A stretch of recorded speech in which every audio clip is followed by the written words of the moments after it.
Black Ops 7 Season 04 Reloaded is bigger than a map pack. Here are 25 confirmed details from official Call of Duty sources, from transforming multiplayer maps to endgame skills, zombies, enemies, and weapon conversions. No rumor padding, just what is in the update and why it matters. Number 25, Season 04 Reloaded launches June 25th. Call of Duty says the mid-season drop adds content across in-game, multiplayer, zombies, and Warzone. For Black Ops 7 players, that means one update touches co-op progression, competitive maps, round-based zombies, weapons, and events at the same time. This is the update's big picture fact. It is designed as a full ecosystem refresh, not a one-mode patch. Number 24, multiplayer gets 5 maps across the season: Liminal, Primetime, and the remastered Vertigo at launch, followed by Zenith and the remastered launch in the mid-season window. That is 3 new locations and 2 returning layouts. The important part is variety. The set moves from a changing laboratory to a game show, a skyscraper, a cliffside estate, and a rocket facility. Number 23, Liminal is a small 6 vs 6 and 2 vs 2 map built inside a live guild procedure. The patient's response changes the center of the arena. A calm state leaves a red pillar intact, agitation smashes it into a crater that creates fresh cover, and acceptance produces an overgrown nature state. That is more than scenery. The center geometry and sightlines can change while players are fighting. Number 22, Primetime turns a Japanese television obstacle course into a medium 6 vs 6 map. Players can fight over speed tracks, wall jump across bound pads, use catapults beside the pool, cut through the close quarters backstage route, or rotate along the cargo lane. The ridiculous theme is not just cosmetic. Those movement tools and parallel lanes are built into how teams cross the map and contest the middle. Number 21, Vertigo first appeared in Black Ops 2, and Season 04 brings it back as a fully remastered medium 6 vs 6 map. The setting is now a Japanese guild skyscraper, but the recognizable structure remains. The outer perimeter still carries the danger of a fatal drop, while the east and west wings funnel players into tighter protected routes. It is nostalgia with the old risk-and-reward layout intact. Number 20, Zenith is a medium map set inside a luxury cliffside estate filled with expensive art and high-end technology. The useful detail is underneath it. Running water below the property creates a stealth route, and the official map description points to a secret entrance triggered by a bookshelf inside the office. That hidden path gives aggressive teams a way around the obvious interior fights and makes exploration matter. Number 19, Launch returns from the original Black Ops as a remastered medium 6 vs 6 map. Its industrial facility still revolves around the fuel yard, loading area, the launch pad, and the central rocket. Players can fight above the blast shield or below the thrusters, but the rocket is not harmless scenery. When it fires, anyone standing underneath has a serious problem. That environmental threat is part of the map's identity. Number 18, Team Blueprint Sharpshooter is a 6 vs 6 playlist where the equipped weapon blueprint rotates during the match. Eliminations build bonuses. The first streak increases movement speed, and reaching 5 unlocks a double score multiplier. That changes the objective from simply surviving the random loadout. Strong players must keep adapting to new weapons while protecting a streak that can accelerate their team up the scoreboard. Number 17, Knife Fight is a close quarters 2 vs 2 gunfight variant built around melee weapons. Score streaks and field upgrades are disabled, and normal ranged guns are restricted. Equipment appears only after the round begins, with the ballistic knife allowed when it is selected as the main weapon. The first duo to win 6 rounds takes the match, so movement, spacing, and attack timing replace ordinary aim duel strategy. Number 16, Black Ops Classic stops being a temporary experiment and becomes a permanent mode with Reloaded. Its rotation also expands with 4 franchise maps: Launch from Black Ops, Fringe from Black Ops 3, and Hacienda plus Gridlock from Black Ops 4. That makes the mode a lasting home for players who prefer the older Black Ops pace and structure instead of a weekend playlist that disappears. Number 15, Operation King Killer is the 4th endgame act, and it is built as 10 escalating challenges in Zone 3 or higher. JSOC teams collect command data across Avalon to locate the guild's central command node.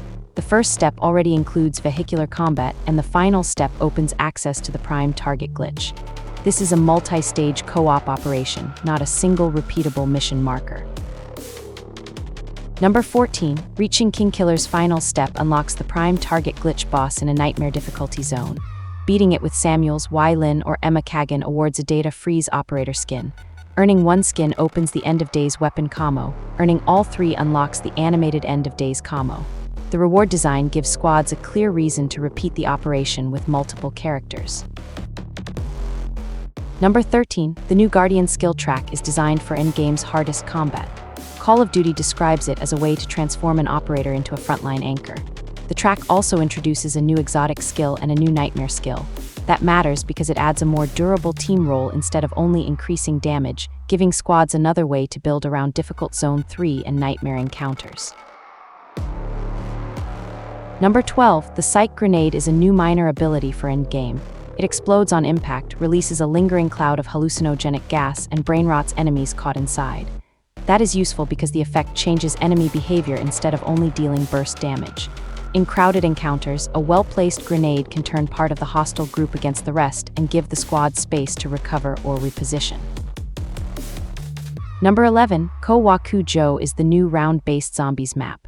The crew travels into the dark ether to a feudal Japanese castle surrounded by active volcanoes and fire. Their goal is to save the material world and free the final Shadowsmith. That makes KowakujÃ a full narrative destination with its own main quest, not just a survival remix of an existing multiplayer space. Number 10, KowakujÃ introduces the Oni, a supernatural enemy that carries a massive Kanabo war club and channels what the official description calls the power of the heavens. That weapon tells players what to expect before the first hit lands. The Oni is a heavy close-range threat. It also gives this zombies chapter an enemy silhouette tied directly to the map's Japanese folklore influence. Number 9, the Oni is not the only new pressure inside KowakujÃ. Fire-drenched hellhounds and scorched zombies also attack the crew, creating a mix of speed, melee force, and burning hazards. Hellhounds traditionally force players to keep moving, while scorched enemies make crowded lanes more dangerous. Together, they fit the volcano-ringed setting and make fire a gameplay problem instead of background decoration. Number 8, the legendary Hellping Hound KowakujÃ flips one of zombies' classic enemies to your side. Activating it summons a friendly hellhound that attacks the undead with the squad. The idea is simple but useful. Instead of only granting a temporary stat bonus, the KowakujÃ adds another combatant that can pull attention and deal damage. In a crowded round, that extra target can buy valuable breathing room. Number 7, Executioner's Duet puts an axe in each hand. The new melee weapon deals high damage, attacks quickly, and carries the highest mobility rating among the current melee options, but it also has the shortest reach. That trade-off defines the weapon. It is built for players who can close distance aggressively and stay inside an opponent's effective range, not for anyone expecting a safe, long melee lunge. Number 6, the N94 returns with the mechanic that made it famous. Its first 2 shots fire faster than the rest of the automatic sequence, creating a quick hyperburst before the rifle settles into a slower rate. The magazine holds 30 rounds and the weapon has slower handling and mobility. Players who land the opening double tap get the best time to kill value. Players who miss it are using a less mobile rifle. Number 5, the N94's prestige attachment is the 15-inch MFS Triumvirate barrel. It increases the hyperburst from 2 shots to 3 and adds upper body damage, but the upgrade also creates a delay before full auto fire and increases recoil. That is a meaningful build choice. The barrel makes the opening burst more dangerous while punishing players who cannot control the follow-up or finish the fight immediately. Number 4, the XR3 Ion Vulcan minigun is an in-season weekly challenge reward for the XR3 Ion sniper rifle. It mounts as an underbarrel, focuses hip fire with less spread, and improves movement while aiming. The trade-off is that it blocks optic attachments. That turns a long-range platform into a strange or hybrid. The player gives up a normal scope setup to gain a close-range automatic option under the rifle. Number 3, the DS-20 Mirage Dual Fire Kit is another weekly challenge attachment. It replaces aiming down sights with high-powered slug rounds and greatly improves hip-fire accuracy, while slightly reducing mobility and blocking optics. This is not a small stat tweak. The kit changes the basic way the rifle is used, forcing a no-ADS style built around accurate hip-fire and heavy slugs instead of conventional sighted shooting. Number 2, the Velox 5.7 Carbine chassis is a barrel attachment earned through a weekly challenge. It converts the pistol to full auto, improves range, and unlocks underbarrel and stock customization. The cost is slower baseline handling. In practice, the chassis pushes the Velox away from a quick emergency sidearm and toward a compact carbine build that can compete at longer distances if the player accepts the handling penalty. Number 1. Nick Cage headlines the Reloaded event pass across Endgame, Multiplayer, Zombies, and Warzone. The free track includes operator skins, a weapon XP token, cosmetics, Executioner's Duet, and the N94. A premium track adds more rewards alongside it. That makes the event pass more than a celebrity skin promotion. 2 of the update's most important weapons are directly tied to its progression path. That is the official Black Ops 7 Season 04 Reloaded breakdown. Which edition changes your loadout or your squad plan the most? Put your pick in the comments, and subscribe to Game IP Explained for clear game facts without the filler.